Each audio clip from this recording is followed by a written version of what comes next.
ريا وسكينة علي همام شقيقتان مصريتان تعدان من أشهر السفاحين في مصر،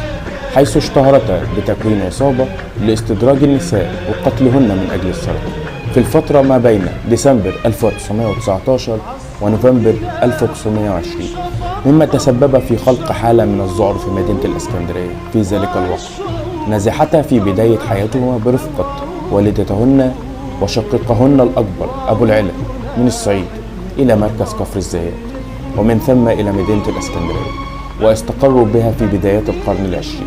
حيث بدأوا العمل في الأعمال الغير مشروعة مثل تسهيل تعاطي المخدرات والخمور عن طريق إنشاء محال سرية لتلك الممارسات والقوادم وتسهيل الدعارة، إلى أن انتهى بهم المطاف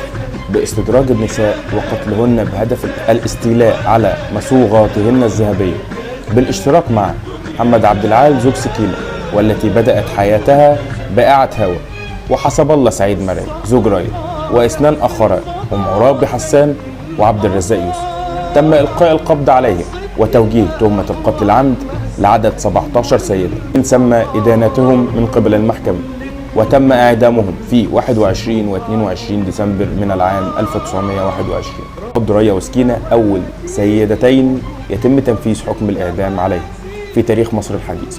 وبالرغم من أن التشكيل العصابي كان مكون من 6 أفراد وهم ريا، سكينة، حسب الله، عبد العال، عرابي وعبد الرازق. السلام عليكم، لا تنسوا الإعجاب بالفيديو والاشتراك في القناة تشجيعا لنا لنستمر بنشر المزيد إن شاء الله.